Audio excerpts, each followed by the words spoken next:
Bom estarmos juntos. Se você tem a sua Bíblia, Hebreus capítulo 11. Vamos abrir a Bíblia. Obrigado, pessoal, maravilhoso sempre. Cris, maravilhoso sempre o louvor.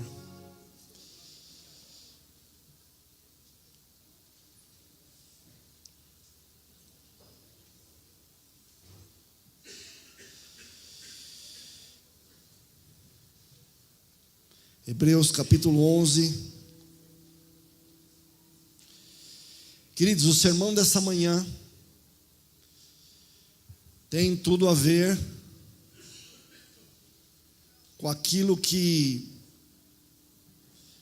nós precisamos aprender para vivermos a vida que o Senhor tem preparado para nós.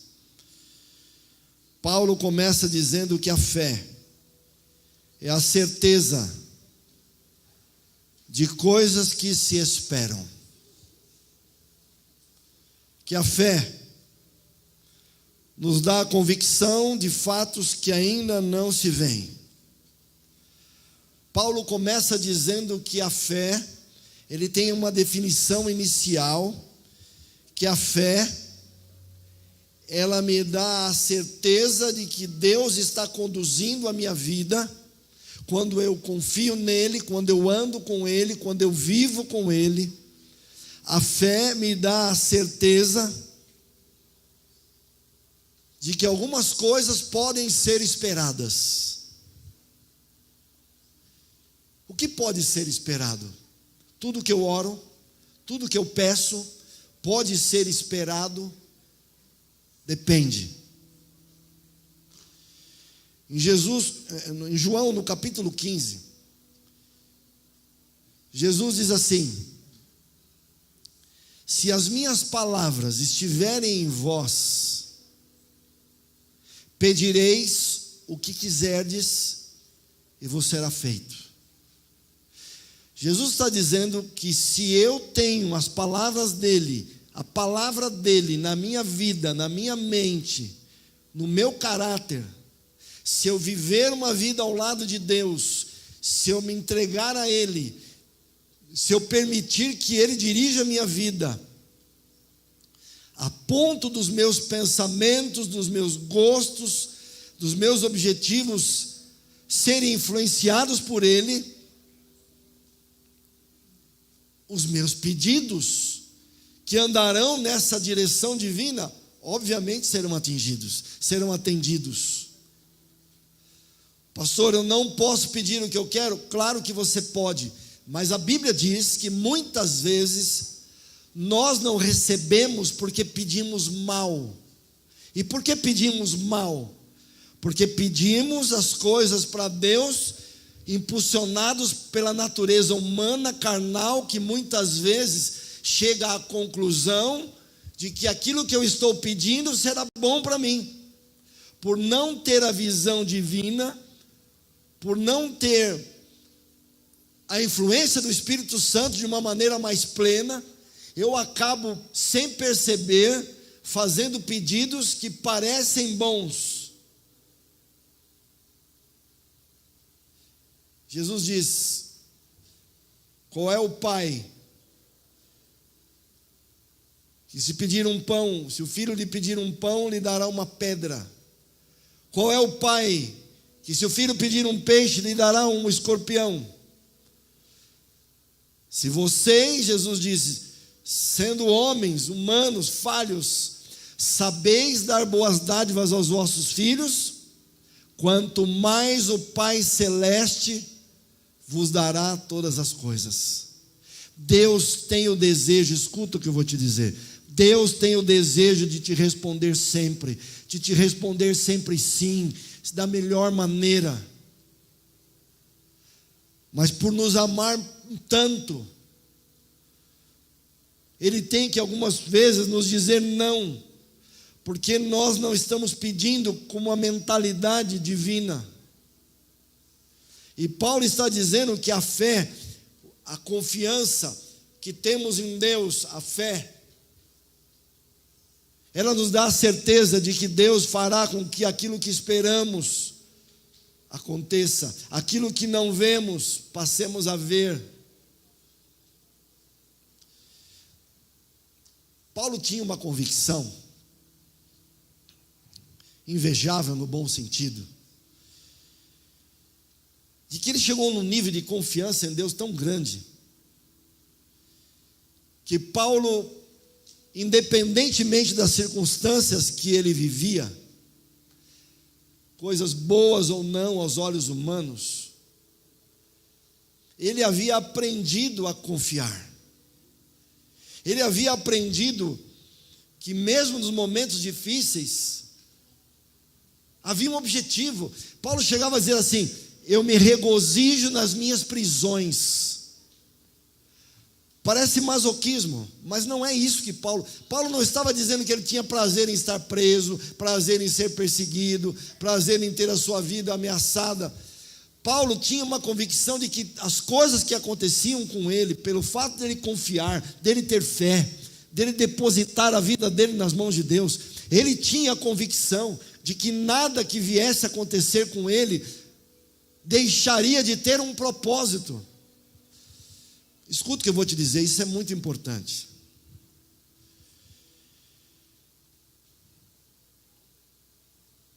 E é uma coisa forte.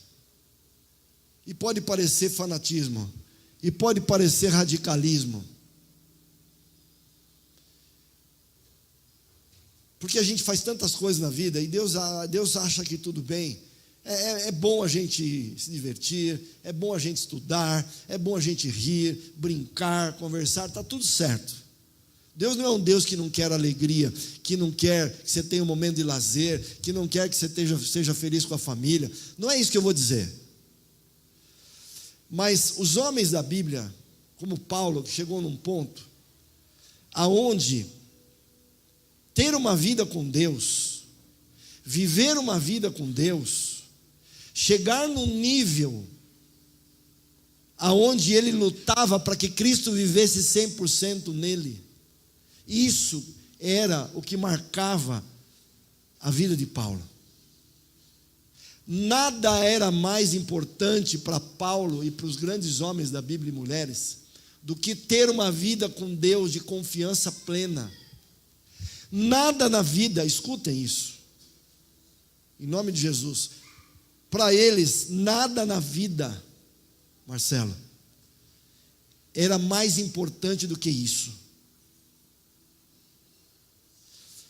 Eu sei que pode parecer extremo, mas quando a gente pensa em ter uma vida com Deus, não é uma vida com Deus só na igreja, só lendo a Bíblia, só orando. Ter uma vida com Deus é estar com Deus quando você está trabalhando, é estar com Deus quando você está estudando, é estar com Deus quando você está numa reunião, é estar com Deus quando você está fazendo atividade física. Deus não pede que você esteja com Ele. Imagine, você vai para um céu, quando Jesus voltar, que você vai ficar 24 horas por dia pela eternidade parado. Não. Adoração não tem a ver só com ler a Bíblia e orar e ir à igreja. Adoração tem a ver com estilo de vida.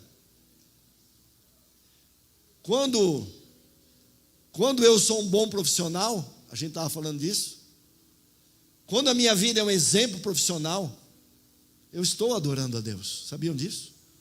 As pessoas nos olham e pensam assim: da onde vem tanta capacidade, tanta inteligência, tanto comprometimento, tanta organização?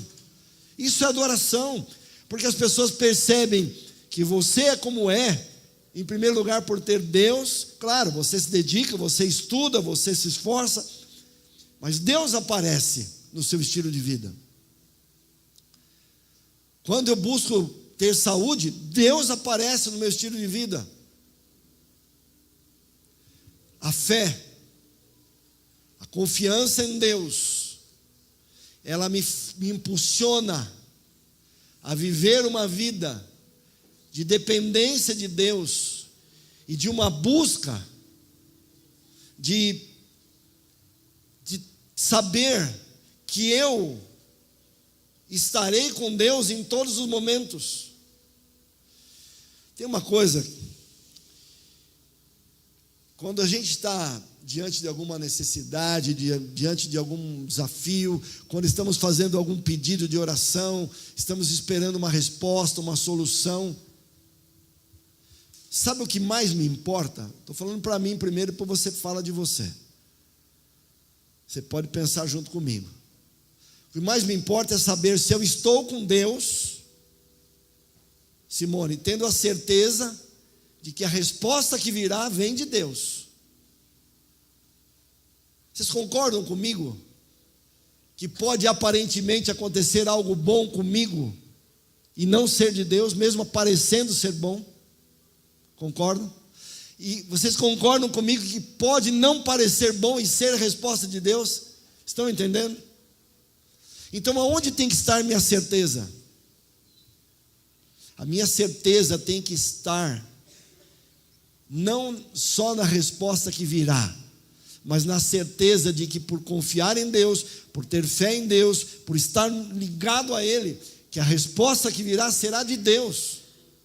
E se Deus entender que o sim e que o que eu quero pode ser o melhor, virá. Deus só me dirá não. Deus só dirá que não tem que ser desse jeito quando Ele entender que isso não será bom para mim.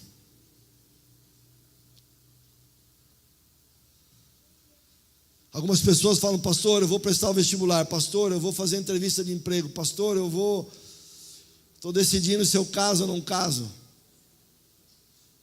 Será que é esse emprego? Será que é esse rapaz? Será que é para esse lugar que eu tenho que mudar? A nossa preocupação está sempre ligado a esse aspecto. Não está errado, mas tem uma preocupação anterior que você tem que ter. Se eu estou andando com Deus, para que eu tenha certeza que a resposta virá dele.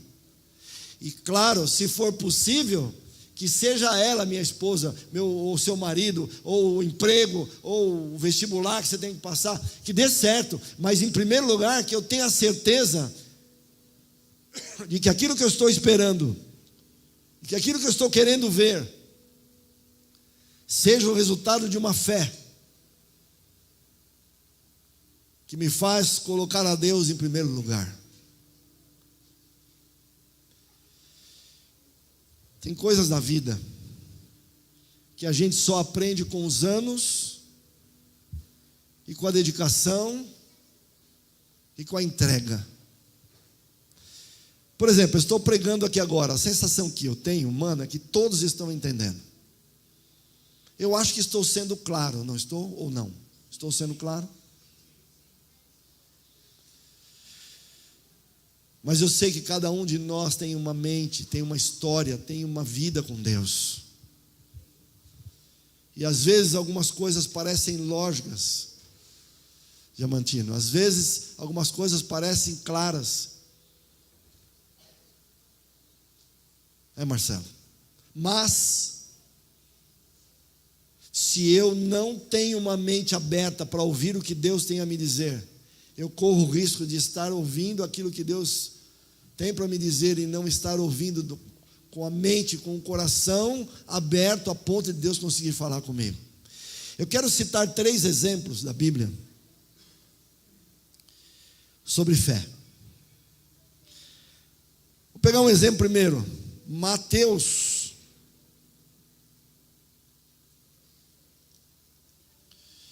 Deixa eu achar o texto aqui. Mateus capítulo 14.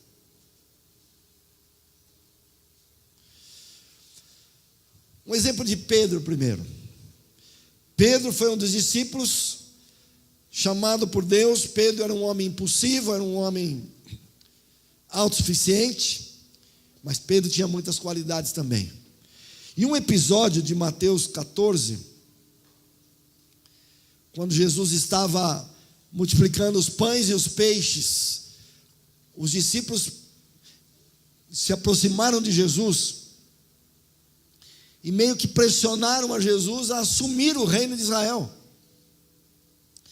porque eles imaginavam que Jesus veio para tirar o povo de Israel do domínio romano, e Jesus não veio para implantar um reino terrestre, mas um reino espiritual.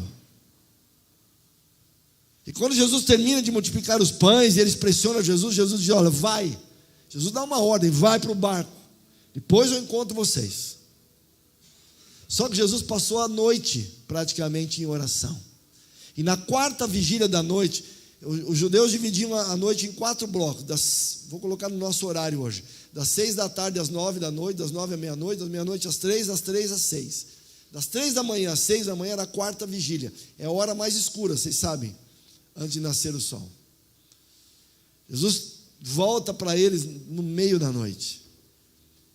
E como Jesus não conseguia, obviamente o barco estava no meio, Jesus foi andando por cima das águas. Quando Pedro viu, os discípulos viram, acharam que era alguma coisa sobrenatural, ficaram com medo. E Jesus diz para Pedro diz para Jesus: se for o Senhor mesmo, me manda ir contigo andando por cima das águas. E esse capítulo mostra Pedro andando por cima das águas. Mas a força do vento tira os olhos de Pedro de Jesus. Ele se preocupa como se fosse a ausência de ventos que estivessem mantendo Pedro andando por cima das águas, e na verdade era Cristo, pela fé que ele exerceu inicialmente. Mas quando tira os olhos, olha para ele, perde a confiança, ele afunda. E olha o que Jesus diz para ele no versículo 31. Porque Pedro diz assim no versículo 30: salva-me, Senhor. E Pedro era um pescador, estava afundando. E no 31, Jesus, estendendo a mão, tomou a Pedro e disse: homem de pequena fé, por que você duvidou? Faz toda a diferença duvidar ou não duvidar. Faz toda a diferença. Aí você me diz: pastor, como é que eu faço para não duvidar?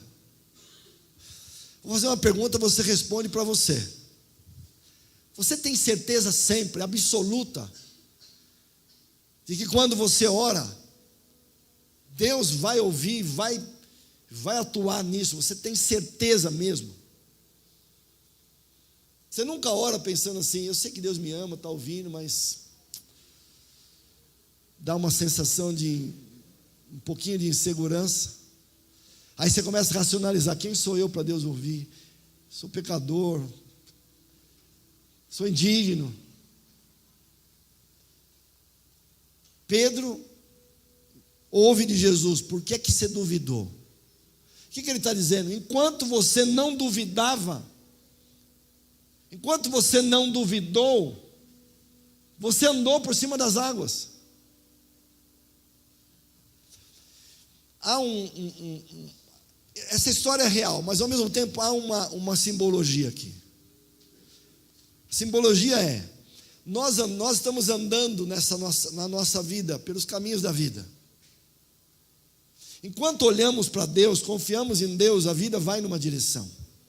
Mas os ventos aqui são os símbolos de problemas da vida, de situações da vida, que fazem com que a gente tire os olhos de Cristo e foque nos problemas, nas dificuldades, nos desafios.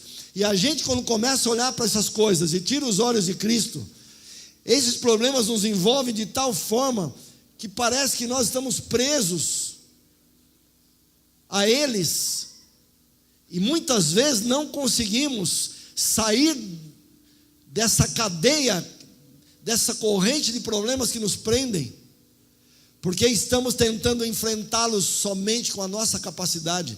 Queridos, Pedro era um pescador. Você acha que ele não sabia nadar?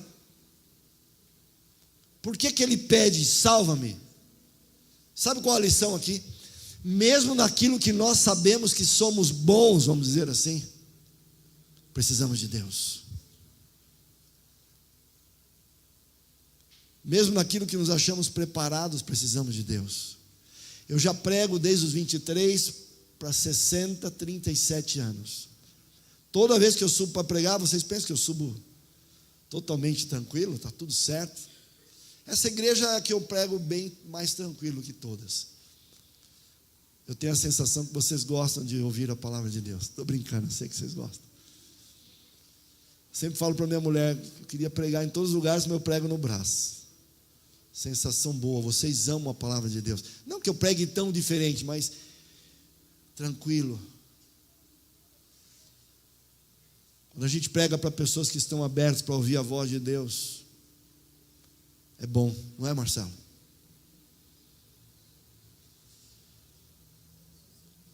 Mesmo aquilo que sabemos fazer, precisamos de Deus. Pedro demorou para chegar ao ponto de confiar em Deus, mas chegou ao ponto, sim. No final da vida, Pedro é preso e morre crucificado, ainda pede para ser crucificado virado para baixo, porque ele não se sentiu digno, a tradição diz isso. Mas Paulo ensina a forma de ter fé. Romanos 10, 17. Paulo fala assim, escutem isso aqui, que muitos pensam que a fé é algo que Deus distribui do jeito que Ele quer.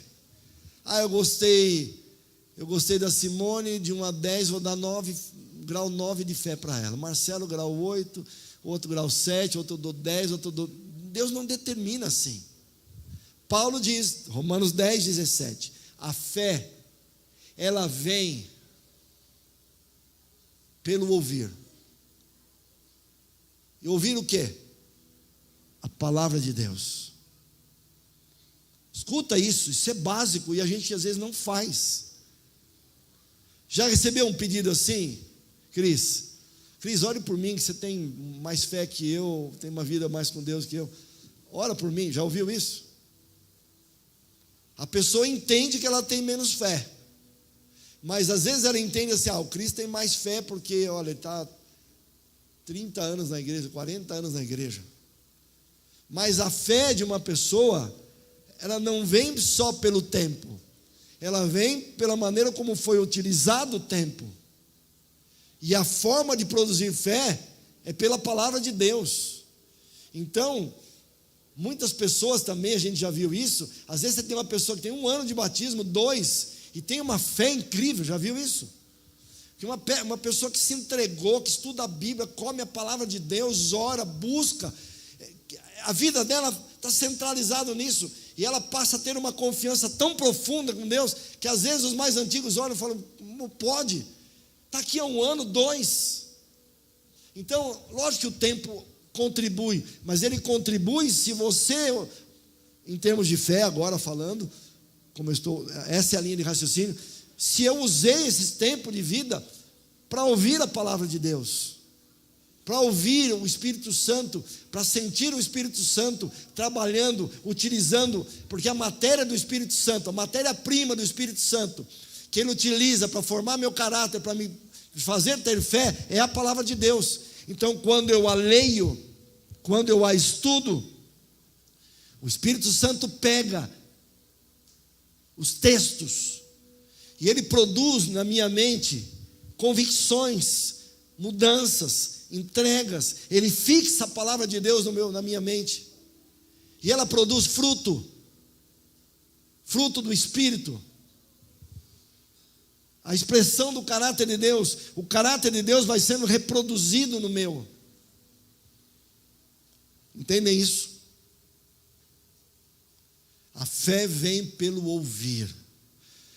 Você pode orar 10 vezes por dia pedindo fé. Se você não ouvir a palavra de Deus, você vai continuar pedindo. Eu uso o exemplo sempre da academia. Para na porta da academia e ora, Senhor, quero ficar forte, Senhor, quero entrar em forma, Senhor, quero ter o abdômen definido, Senhor, e você se ajoelha, joga areia na cabeça, rasga a roupa, faz jejum. Sabe o que vai acontecendo com você? Nada. Mas Deus não tem poder de me transformar? Tem, mas Deus não fica fazendo isso por fazer. Lembra o que Deus faz quando eu faço isso? Se eu orar, Ele vai dizer, entra e treina, se alimenta, dorme, bebe água, toma sol. Ele vai te dizer, você quer isso? Eu vou te ensinar como. Você quer ter fé? Não adianta só pedir. Eu tenho que seguir um método bíblico. A fé vem pelo ouvir da palavra de Deus. Se eu não ouço a palavra de Deus, eu não terei fé. Se eu não confio em Deus, sabe o que o livro de Hebreus diz, capítulo 11, versículo 6? Sem fé é impossível agradar a Deus. Por que é impossível? Como é que eu vou agradar um Deus que quer me ver feliz? A gente precisa... A nossa língua, às vezes, a nossa forma de expressar, às vezes não expressa exatamente o que acontece na prática. Quando a gente pensa em agradar a Deus, o que a gente imagina? Vou agradar a Deus cantando, vou agradar a Deus me ajoelhando, vou agradar a Deus, né? A gente fica pensando assim. Aí Deus fica sentado no trono, me agradei da música, me agradei do sermão, me agradei das suas ofertas. Vocês acham que é assim? Pensem. É assim também, mas não é assim no sentido de Deus falar mais músicas, mais adoração. Consegue ver Deus dizendo assim? Cida, canta mais, me adora mais. Consegue imaginar? Não parece arrogante? Não seria arrogante? Por favor, se ajoelhem para mim. Quero que vocês me adorem. Vocês imaginam Deus assim? Sim ou não? Por que Deus se agrada? Sabe qual é o exemplo fácil para entender? É pai e filho. O que agrada um pai? O que agrada um pai? Você vê seu filho chegando perto de você. Minha filha disse uma coisa para mim ontem, eu até chorei. Mas você pode achar que é bobagem, mas eu gostei. Fiquei feliz demais. Mas vou dizer por que fiquei. Ela falou: pai, você que vai falar tal dia? Sou, filho, então eu vou. É mesmo? É, pai, eu sou sua fã, pai. Eu gosto demais de você falando. Nossa, quebrei em 20 pedaços. Mas vocês acham que eu fiquei assim, ó? Nossa, eu sou bom mesmo. Nossa, eu sou demais mesmo. Nossa, ela tem que gostar mesmo, eu sou demais. Vocês acham que eu pensei isso? O que eu pensei? Que bom que o meu jeito está fazendo minha filha ficar feliz. O pai fica feliz quando o filho está feliz. E se aquilo que o pai faz produz felicidade no filho, claro, isso me agrada, mas não me agrada no sentido de eu me achar o melhor, sou bom, sou exaltado. Me agrada porque o que me agrada é ver meus filhos felizes. Semana passada fiz um apelo para uma moça, meu filho nunca tinha visto eu fazer isso. Uma moça que tomou a decisão do batismo, e eu fui conversando com ela. Chegou uma hora que Deus me disse na mente: vai até o fim com ela. E eu fui, não ouvi nada que estava em volta. O Espírito Santo veio, tomou a gente, falei até tomar a decisão. Ela aceitou, vou batizar na semana que vem. Uma moça querida, uma família querida de amigos que eu amo. E quando eu terminei, meu filho encostou no meu ouvido e falou assim: pai, você é um homem iluminado. Imagina. Vocês acham que quando ele disse isso eu pensei: nossa, eu sou muito iluminado, eu sou o melhor, o mais iluminado? Vocês acham que eu pensei isso? Eu pensei: que bom que a minha vida, as minhas palavras estão produzindo no coração do meu filho essa sensação boa dele poder ter um pai que de alguma maneira motiva ele a andar e viver uma vida melhor. Entende? Por que sem fé é impossível agradar a Deus? Porque Deus sabe que se eu não confio nele, se eu não me entrego, se eu não tenho fé, Ele não consegue ser para mim o que Ele pode ser, o que Ele quer ser. Guardem isso, eu vou repetir. Se eu me aproximo de Deus sem fé, sem confiança, eu estarei impedindo parcialmente ou totalmente a ação de Deus na minha vida. Ele não poderá fazer por mim tudo o que Ele quer fazer, porque não tem como, eu não confio. Eu vou orar, não confio. Eu vou pedir, não confio. Eu não confio quando deveria. Ele não consegue agir, Ele não consegue fazer, Marcelo. E eu não consigo agradá-lo, porque para Ele ser agradado, Ele precisa fazer por mim aquilo que Ele tem vontade de fazer, para me ver feliz. Entendem como os conceitos do cristianismo, às vezes, que mãe já não falou, o pai para o filho quando está fazendo bagunça: Deus está vendo, hein? Quem já não falou isso? Deus está vendo. Deus está vendo? Nossa, eu estou errado, Deus está vendo. E vai criando uma imagem de um Deus que fica vendo você viver, e se você errar, Ele está vendo e está anotando. Deus está vendo? Está vendo. Mas ele está vendo com que jeito? Querendo que eu mude, claro, querendo que eu seja melhor por mim, não é por ele. Segundo exemplo, vira a página na Bíblia, capítulo 15. Lembra da mulher cananeia? Mateus 15, 21. Diz que essa mulher, Jesus foi para Tiro e Sidom, ele encontrou uma mulher cananeia, que fala para Jesus: Senhor, filho de Davi, tem compaixão de mim, minha filha está horrivelmente endemoniada. A filha dessa mulher cananeia não era israelita, era estrangeira.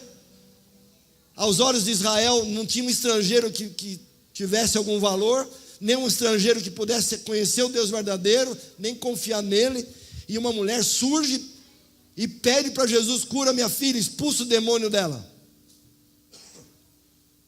E Jesus aparentemente não responde. Eu não vim senão para os filhos da casa de Israel. Jesus estava agindo como os discípulos agiam, desprezando os não israelitas. Queridos, tem muita gente lá fora que muitas vezes tem mais fé do que muitos de nós aqui dentro, mesmo ainda não tendo toda a luz. É claro que precisam vir para a verdade no sentido mais amplo, mas muitos sinceros e espalhados virão para o povo de Deus no final. Milhares virão, cumprindo o que Jesus diz em João capítulo 10, que um dia teremos um só rebanho, um só pastor. E muitos do povo de Deus sairão do povo de Deus para nunca mais voltar, porque viviam aqui, mas não eram daqui. Essa mulher foi para Jesus e o adorou e disse: socorre-me. E Jesus aparentemente foi ignorando, e ela foi pedindo: Senhor, até os cachorrinhos comem das migalhas que caem da mesa dos seus senhores. Me dá uma migalha, Senhor, me dá qualquer coisa, eu sei que o Senhor pode dar, tem compaixão de mim. Ela não desiste, ela insiste. Olha para mim, a fé verdadeira confia, insiste, procura. Batei e abrir-se-vos-á. E chega a um ponto de Jesus dizer: mulher, olha o versículo 28 do capítulo 15 de Mateus: grande é a tua fé. Pedro era um apóstolo, homem de pequena fé. Uma cananeia, grande é a tua fé. Agora o último texto, Lucas, capítulo 7. Agora Jesus vai tratar com uma outra pessoa que não era Israel. Um centurião romano, cuidava de 100 soldados. Capítulo 7 de Lucas. Jesus, concluindo essas palavras, entrou em Cafarnaum. O servo do centurião, a quem estava que ele tinha muita estima, esse centurião estava doente, quase à morte. Ele ouve falar a respeito de Jesus. Ele pede esse centurião para alguns anciãos de Israel irem até Jesus, para que Jesus possa curar esse servo dele. E eles falam: Senhor, esse homem que está pedindo, ele é amigo do povo, ele ajudou a construir a sinagoga, é um homem bom, é um homem que tem estado com a gente. E Jesus então sai e vai com eles. Versículo 6, capítulo 7 de Lucas. Então Jesus foi com eles, e já perto da casa, o centurião enviou-lhes alguns amigos para dizer: Senhor, não te incomodes, porque não sou digno de que entres na minha casa. Por isso eu mesmo não me julguei digno de ter ido contigo, de ter ido na sua direção. Porém manda com uma palavra, e o meu servo será curado, porque também eu sou homem sujeito à autoridade. E tenho soldados às minhas ordens, e digo a este: vai, e ele vai, a outro: vem, e ele vem. Faze isso, e ele faz. Senhor, não precisa vir em casa. Eu não me senti digno de ter ido aí. Os homens judeus disseram: ele é digno. Ele falou: não me sinto digno. Senhor, eu sou um homem autoridade, eu mando, vai, e vai, vem, vem. Eu sou o centurião, eu mando, e as ordens são cumpridas. Senhor, eu sou um servo teu, ele quis dizer. Não precisa vir, me dá, fala só. Só fala. Olha o nível de fé desse homem. Ele não era de Israel. Olha o nível de fé. Primeiro, ele ouve falar de Jesus o suficiente, não sei quanto, para ter confiança plena. Ele não se sente digno de ir, manda os anciãos. Jesus aceita. Ele podia ter dito: poxa, ele está me aceitando porque, afinal de contas, eu ajudei a construir a sinagoga. Eu tenho tratado eles bem. Eu tenho feito coisas boas. Eu mereço. Eu sou legal. Jesus vai vir aqui porque, afinal de contas, eu tenho apoiado. Ele tinha feito muitas coisas, mas ele diz assim: eu não sou digno. Eu não sou digno. Mas eu confio no Senhor a tal ponto que, se o Senhor disser uma palavra, o que o Senhor falar vai acontecer. Entenderam o nível de fé desse homem? E olha que interessante, o versículo 9: ouvidas essas palavras, admirou-se Jesus dele, voltando-se para o povo que o acompanhava, disse: afirmo-vos que nem mesmo em Israel achei fé como esta. E voltando para casa, viu o menino curado. Pedro, homem de pequena fé. A mulher sírio-fenícia, grande a sua fé. O centurião, não vi fé assim, nem em Israel. Se encontrasse alguém na rua que não é da sua religião, e alguém, Jesus dissesse: nem na igreja encontrei assim, com essa fé. Sabe o que Jesus está dizendo? Que pertencer à igreja é importante. Pertencer a Israel era importante. Mas a nossa fé não depende simplesmente de eu pertencer à igreja. A igreja é um lugar que o Senhor instituiu e devemos vir aqui adorar o Senhor.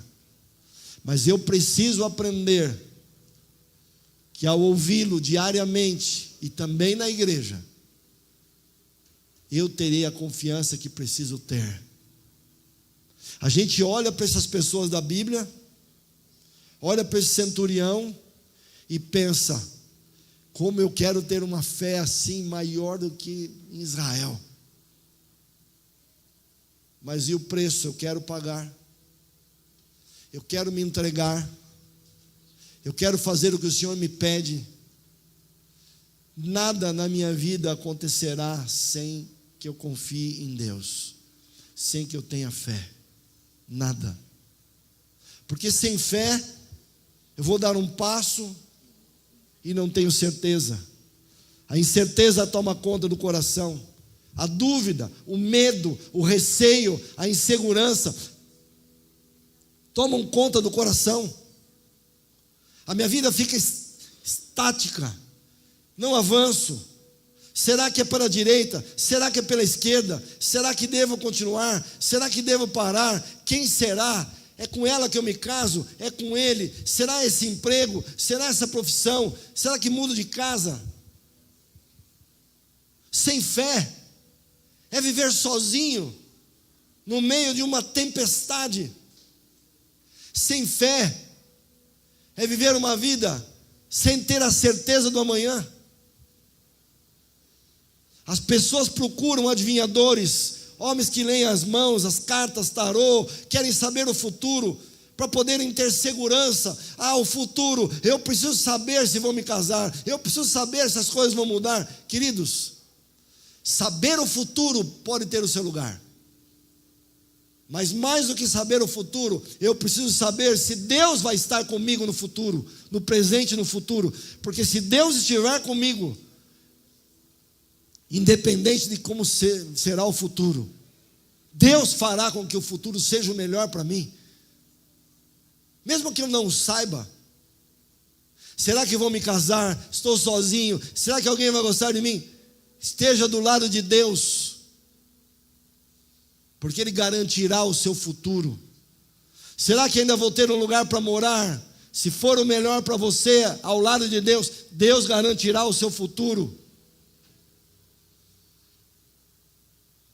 Mas será que eu vou ser promovido? Será que eu vou conseguir viajar? Será que eu vou conseguir realizar meu sonho? Se você estiver perto de Deus, Deus fará com que as melhores coisas, se for para a tua salvação e para o teu bem, Ele fará com que elas aconteçam. Sem fé é impossível ter uma vida onde você tem a certeza do hoje e do amanhã melhor. Tem horas que eu tenho vontade de arrancar o meu coração e dividir. Quantas coisas na vida, quantos erros cometidos. Quem já não olhou para o seu passado e se voltasse atrás faria muitas coisas diferentes? Já fez e já pensou isso? Alguém já? Cris, se voltasse para o passado, nunca errou, já errou, já errou. Já erraram? Voltaria atrás, faria diferente algumas coisas? A maioria dos erros são resultados de nós termos vivido a nossa vida sem confiar em Deus. Mas a boa nova é que há sempre uma chance de recomeço. E Jesus chama você nessa manhã e a mim para buscá-lo, para recomeçar, para buscar essa fé que vem pelo ouvir, o ouvir da palavra de Deus. Aqui está o chamado do Senhor, que quer que nós confiemos nele, que quer ser agradado para que Ele faça por nós o que Ele sonha em fazer. Eu vou dizer uma coisa para terminar. Olha para mim aqui um pouquinho, você que está em casa. Existem coisas na tua vida, uma ou mais de uma, eu tenho certeza, que você está esperando que aconteça. Alguns estão esperando que venha a esposa ou o esposo. Alguns estão esperando um emprego. Alguns estão esperando passar no vestibular. Alguns estão esperando ficar melhor de saúde. Alguns estão esperando uma viagem. Não está errado. Todo mundo espera alguma coisa. A gente sonha com algumas coisas. A gente deseja algumas coisas. Não está errado. O problema é como você está esperando. Sozinho ou com Deus? Confiando em Deus, ou mais ou menos, e confiando em você, só em você. Outra pergunta dentro do mesmo assunto: há quanto tempo você está esperando? Será que você já não está esperando há muito tempo, porque você está esperando sem fé? Você está esperando com a tua confiança própria? Você está colocando que os resultados virão quem sabe quando mudar o chefe, quem sabe quando aparecer alguém, quem sabe quando surgir tal situação. Você fica esperando que algumas coisas possam acontecer, porque aí quem sabe aquilo que você sonha vai acontecer. E o tempo está passando e você está no mesmo lugar, nada muda. Você olha do lado, mudou, o outro mudou, a outra mudou. Você olha para você, todo mundo muda, menos eu. Deus está sendo injusto comigo. Você está enfrentando sem fé, você está esperando sem fé, você espera ver sem fé. E Paulo está dizendo que a fé é a certeza do que você não viu, o que você espera. Mas se você não tem fé, você está esperando o quê? Sem fé, a maioria das coisas acontecem não vindas de Deus. O que eu encontro com gente, fora a minha vida, eu já disse, mas o que eu encontro com gente sofrendo, porque tomaram decisões sem Deus, é gigantesco. Na minha cabeça, que ao mesmo tempo eu sou geneticamente da área de exatas, e a área de humanas foi adquirida por Deus, Deus que me deu. Mas na minha área de exatas, a minha cabeça é matemática. Se a fé vem pelo ouvir e ouvir da palavra de Deus, eu vou estudar a palavra de Deus, eu vou orar, eu vou buscar, eu vou me entregar, porque eu quero confiar em Deus, ponto. E eu estou imaginando que se você está me ouvindo agora, ouça com a cabeça na lógica.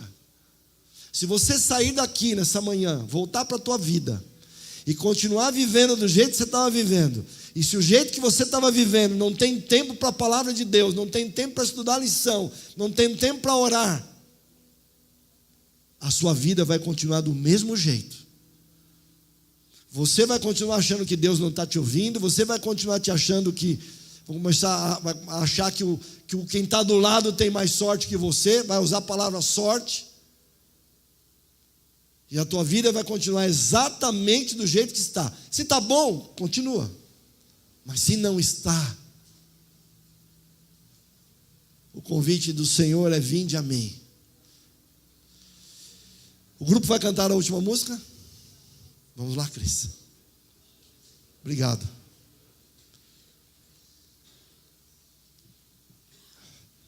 Eles vão terminar o culto dessa manhã. Vocês me ajudam a terminar o culto? O culto não terminou, vai terminar com a música. Queria que você ouvisse, queria que você refletisse naquilo que você ouviu nessa manhã. Eu quero apelar ao teu coração. Busque ao Senhor. Busque a palavra de Deus. E eu tenho certeza que o Senhor vai se agradar por nos ver tendo fé, confiança, entrega, e Ele poderá fazer por nós coisas que Ele sonha em fazer.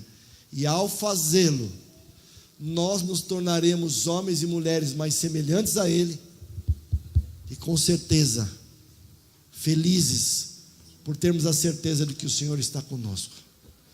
Eles vão cantar, e no final eu vou orar, para que Deus possa nos abençoar a partir de hoje no nosso futuro. Que Deus te abençoe. Vamos nos colocar.